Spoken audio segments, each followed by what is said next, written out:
We often talk about advice for young men, how you can better yourself, how you can improve your station in life, how you can feel better in yourself. And there are lots of other places that like to do that as well. And results can be very hit and miss.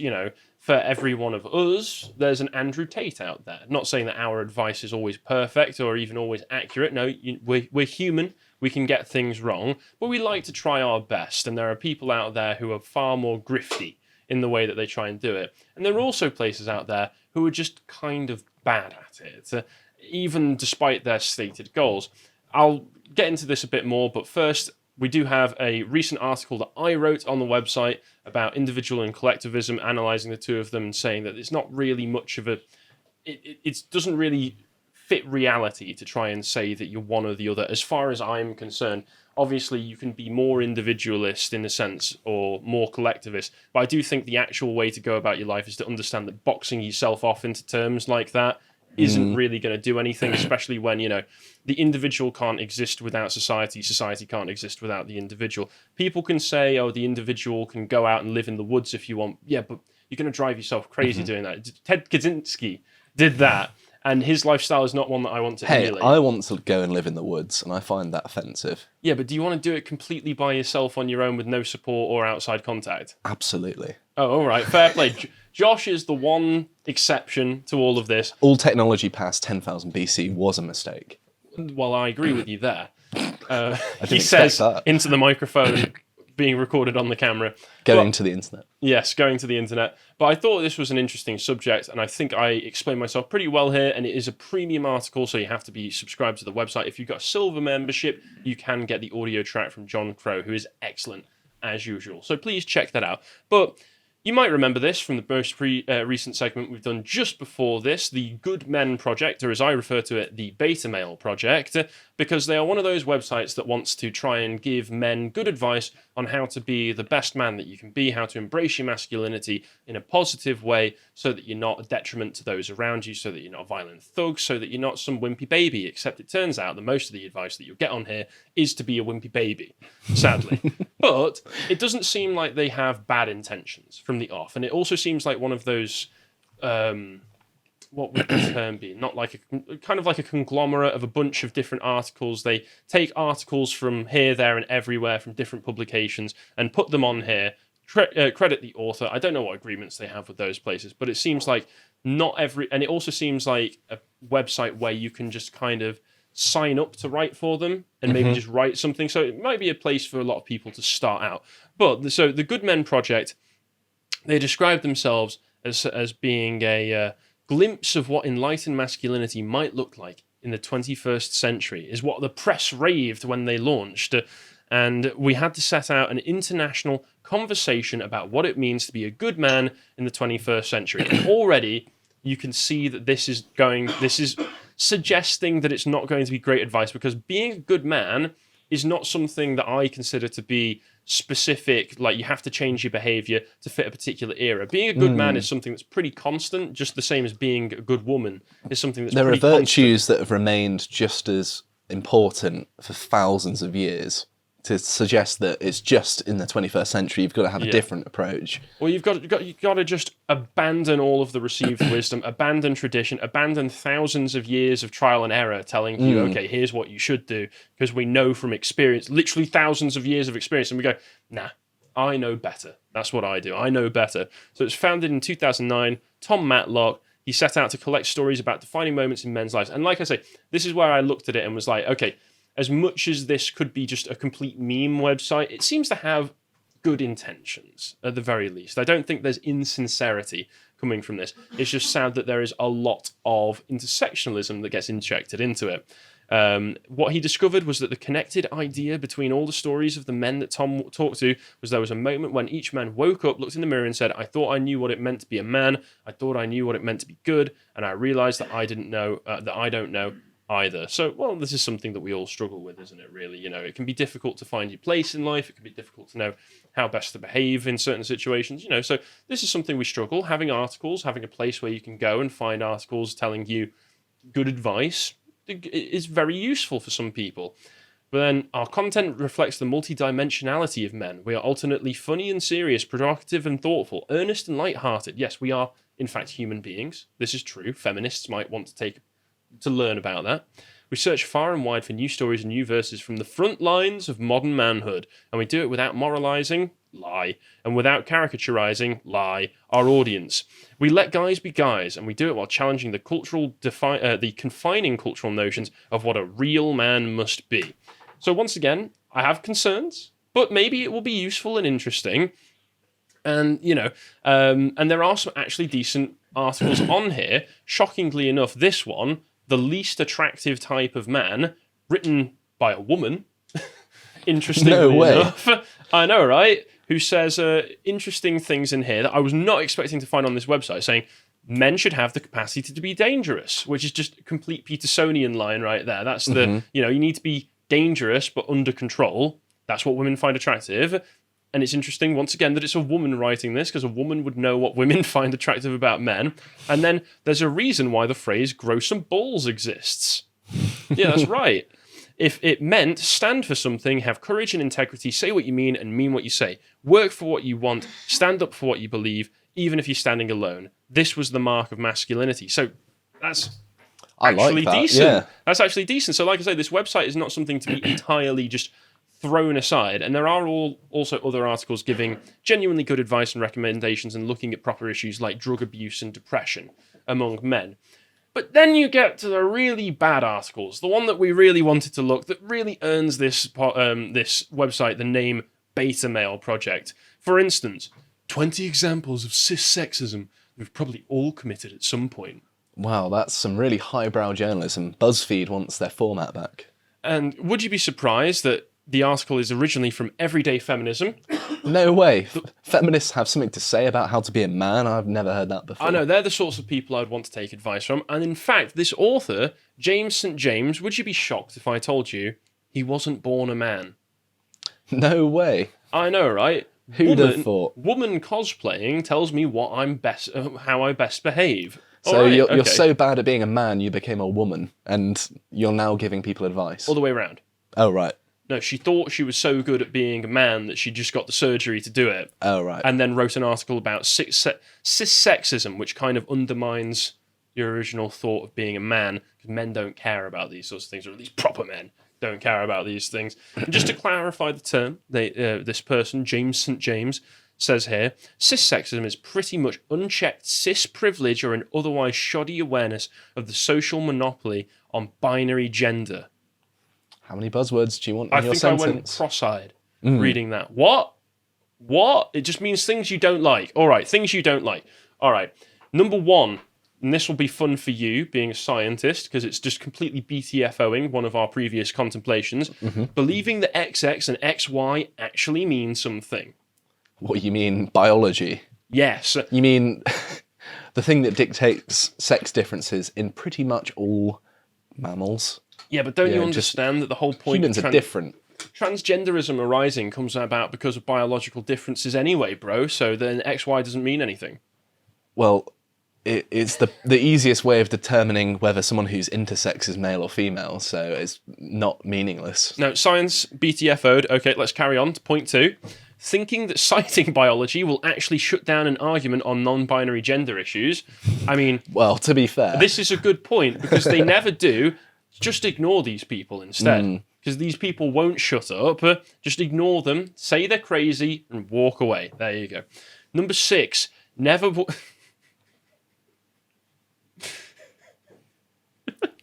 Never wondering why tampons aren't in men's restrooms. Oh, I wonder why. I failed as a man for never wondering why they're not in there. I'm sorry, the main thing is I know exactly why, because even if you did think, oh, maybe if a man's got a woman with him and he's just trying to be nice, it could be useful for them. No, men would piss about with tampons if left in the restrooms. To be fair, they're pretty good. The long kind of cotton wool ones. If you've got like a bloody nose, if you've been in a fight like a real man, you can stick it in your nostril and stop the bleeding. They're good for that, but I'm sorry. I know exactly what would happen. Me and the lads, we'd be out on a Saturday night, go into the restroom. Someone would take a while and come out arse first. And you know what you'd be doing with that tampon. I'm just killing Josh right now. And then number 16, another funny one. Being automatically pegged as a sex worker by police just because you were walking down the street. Not common, you say? You live a charge. No, I just don't dress like a whore. This says far more about you and your dress sense than it does the police. Getting pegged by the police, eh? Oh my goodness. Automatically pegged. Oh my goodness. There's a lot of I feel like there's some Freudian slips going on in this article. That's telling me something. So that was that one. And then there's some more that aren't amazing either, like this next one called All Black People Deserve to Thrive in a World Free from Patriarchal Violence. And given certain statistics in the black communities in America and other places, I would say patriarchal violence is not something that many have to worry about. You would need a patriarch. I did write in my notes, don't make the joke, don't make the joke, don't make the joke. But I did anyway. And this one is literally, it's just like 5... It's from the Movement for Black Lives. Scroll down, and we can see there's no even point reading this. It just says, what is patriarchal violence? It's when men do bad things. Here's how we can end patriarchal violence together. Arrest all men before they can do anything. Is that that's what it's leading up to. But scroll down just a bit, because, John, literally, it's just 3 points, and then a paragraph, and that's the article. There you go. Great. Patriarchal violence, solved it. It's that simple. Yeah. Don't even need 1,000 words. That's right. I used my own patriarchal violence to beat patriarchal violence itself. This is how men can truly be useful. Then there's the one that Josh sent me, because I will make a confession that Josh started posting articles from this and I stole it from him. Yeah, I was going to do this exact segment, but Harry stole it from me. I got there first. You snooze, you lose, bro. This one, which Josh said I needed to do, was MAGA Nation is like a psychology textbook in human form.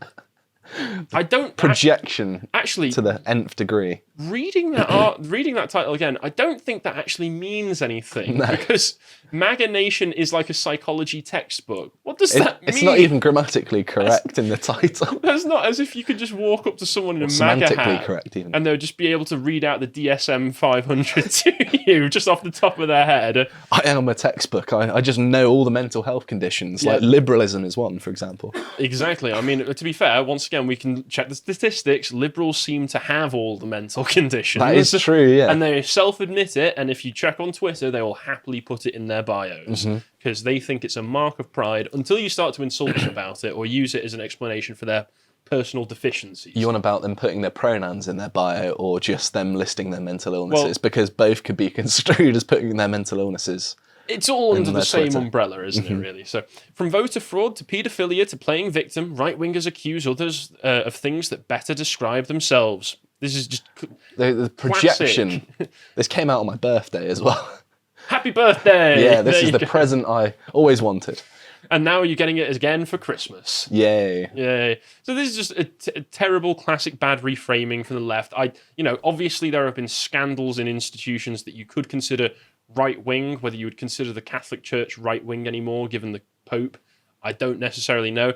They tend to come more from the types of negative expectations you can find in any big corporation, big organization that has a group of leaders at the top, left or right wing. A lot of the scandals are just endemic to those structures, sadly. I think the most recent example is that CNN producer who was convicted of trying to solicit sex with a 9-year-old girl.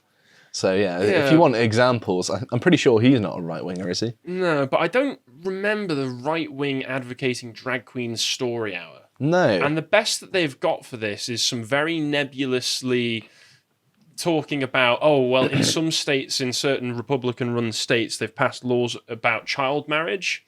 I've never really looked into those, but I imagine it's probably more like people around the same age who are teenagers can get married to each other. It's not like a man in his 70s just like, yes, I'm going to marry a child.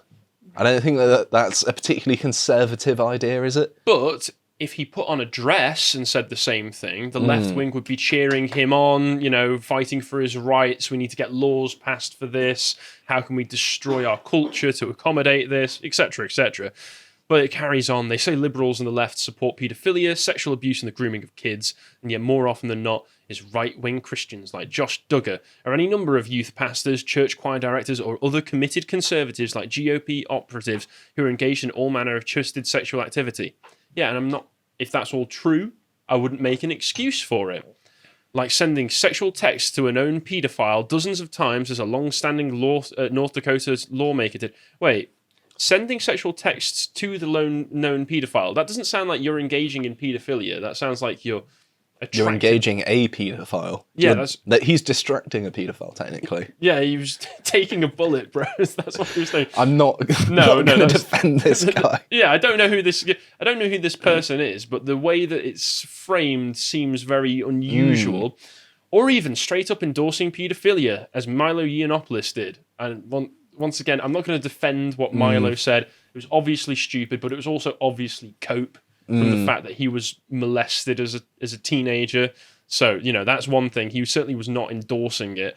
Or abusing 4 boys and trying to pay one to keep him quiet, like former GOP Speaker of the House, Dennis Hastert, did. So, all of these just throw out a bunch of random examples, completely ignore the left's actual cultural unified push to endorse this kind of behavior as being normal. Once again, any of these people, if they did do anything wrong and then just said, I'm a map, or said anything like that, or threw out some left-wing talking points, they'd be fine. They'd be absolutely fine. I mean, the point they're making pretty much here is that some right-wingers are hypocrites. I don't think the right wing as a whole is arguing against this. No. We like to call those people out. But then it says, even before Trump, they insisted they were the victims of, because they love to point out, right-wingers are actually the snowflakes. And just scroll down so we can see the big list for me, please, John. Don't forget victimhood. Keep going. Oh, look at all these things that they're saying they're victims of, which, yeah, we might be. That's the whole point of the culture war. But this is the classic example of the leftist cries out in pain as he stabs you. This is so many such cases. Yeah, many such cases. And then there's this next article, The First Myth of Patriarchy, the Acorn on the Pillow. And this one's just quite interesting, actually, because he's pointing out that the whole point of the patriarchy is supposed to suggest that it's always good for men, and he's suggesting that it's not always good for men, but the way that he's doing it is to say that men are getting these certain cultural expectations that are going to be really difficult for their mental health, yada, yada, yada, basically making excuses, because I understand the sentiment of this, but the way it's framed is in men should be allowed to make more excuses to achieve and succeed and strive less. Basically the way it comes across. But there's some interesting anecdotes in here where he talks about at a summer music festival, he's talking about some of the expectations that are embedded in the patriarchy that aren't necessarily fair to men. At a summer music festival, I find myself talking to a young woman of colour for whom feminism matters deeply. She tells me she noticed this hard edge she had where she would look at men who were clearly interested in her and think, if he doesn't have the balls to approach me, then he's too weak for me. That's a very feminist view. No. That's an incredible admission from a feminist to say, what we're actually looking for is traditional, gross masculinity. That's what we're attracted to. I can try and convince myself all I want, but I really want to just be swept up by a real man, is what this is saying right here. So they even admit it. And there's another anecdote. Another friend of mine, a man, dates a woman, another feminist. When he goes to share his feelings with her, she accuses him of being a woman for being so sensitive. On one hand, he's getting academic and political messages about not essentializing gender or participating in a heteronormative discourse. He's getting messages from the queer community about letting people be who they are and identify how they identify. And here's this woman accusing him of being a woman in a shaming and condescending tone. This isn't simple. So it seems to me the inherent contradiction is a bunch of activists and people who hate me are telling me that I should behave in this way that doesn't feel natural for me. And then this woman who I actually, have a physical relationship with is telling me to behave one way because it makes her more attracted to me. Who would you rather listen to? The childless academics or the woman you're in a relationship with? It's such a difficult decision. I know. I think we could figure this out if we put our heads together. But no, let's just move on. And then there was this next article that was brilliant. It was the one that was recommended in Trending Post. Apparently it went viral a few years ago, or at least a little note at the bottom of the article says it went viral. To the other dad on the playground the day my son wore a pink dress. Okay. Stunning and brave. Stunning and brave. This is what good men do. Good men let their kids, let their little boys run around in pink dresses. And I'm sure he'll never get bullied for that. So this is like an open letter written to this person, this other dude at the playground on Saturday, as it's initially addressed to. Is this some sort of gay cruising article to the other dad? Like it. Hey, bro, hit me up sometime. You seem like the sort of guy who would read the Beta Male Project as well. I couldn't fight the need to write you about an incident between our kids. Remember me? I was the dad with the son wearing a pink dress. Remembering those 10 minutes fills me with emotion because this is when the kid goes out into the playground and starts trying to interact with other kids because his unencumbered joy thrilled me. He radiated happiness. He beamed like a sun, like a firework, like every cliched metaphor for joy. Except it wasn't a metaphor. It was glorious. How I wish he could hold on to that pure excitement. How I wish I could watch him be that thrilled every day of his life. Your daughter and her friend were obviously older and uninterested in welcoming a new playmate, especially one so desperate, nay, aggressive in his playtime invitation. So you're raising a soy boy, is what I'm getting around. You're raising a little beta male when you should be raising him to be strong, and he's desperate for attention from women by running up to them in the playground and screaming, "Play with me! I'm in a dress! Play with me!" Okay, this is, I mean, kids can be kids, but there's like better ways to do this, come on. But my son continued, "Do you see my beautiful dress? It's a Sleeping Beauty dress." Then my reticence was confirmed when your daughter walked by me saying to her friend, "I don't want to play with a boy in a dress." This feels like a really bad Roald Dahl story. I admit I wanted to trip her. So man's kid gets bullied by little girl and then man threatens to beat little girl. Well, he didn't actually threaten her. He just wanted to trip her. He just wanted to abuse the child. It's all the difference. It's very different. Yes, Your Honour, that's the line. Okay. All right, fair play. But when your daughter said to you, "Daddy, that boy is wearing a dress," your response was a pure gold moment for me. "Well, you're wearing pants, aren't you? Ha! Get dunked on, kid." How's that for facts and logic, huh? I was touched and surprised by your compassion. Thank you for showing my son support for his choices. I'm pretty sure this other dad just didn't want to make a big deal of it. You're attributing a lot of intention to this guy and a lot of like positive emotion when he was probably just like poking fun at his daughter. Yeah, he's like, "Well, you're wearing pants, are you? Now let's get away from the weird kid in the dress." You know, that might have been what was going on. So it's so weird. So honestly, like I say, the aims of this website are honestly kind of commendable to a certain extent, and I appreciate the effort, especially in platforming some people who are going to write more based articles, like the grow a set of balls article we got earlier on, once again written by a woman, shockingly enough. But the intersectionality throughout all of this and the beta male masculinity that's being promoted is just the wrong message for young men. And one person that we've had on the website before, who we've spoken about, Will Nolan, going under Nolan Knows. I follow him on Twitter. Now, he's a lot more religious than I am, and he's a lot more hardline in some of his approaches, but he does generally give really good advice on how young men can be masculine in a way that's going to make them feel better, and most importantly, attract women and make themselves useful for whatever community they end up in. And he's just saying that, he's just talking about patriarchy isn't about male domination of women, it's women's choices that create the patriarchy because it benefits them in the first place. And then he goes, this massive long thread about how, you know, real masculinity is about being a protector, having a lot of these very positive masculine virtues. It's not about being a dick. One of my favourite things to trot out about patriarchy is supposedly in the height of the patriarchy, like times like World War I and II, where the women got to stay at home and the men got to fight in a brutal war. I mean, this is male privilege in action. They're taking bullets, yeah. We are much more expendable. It's almost like it's more complicated than feminists make it out to be.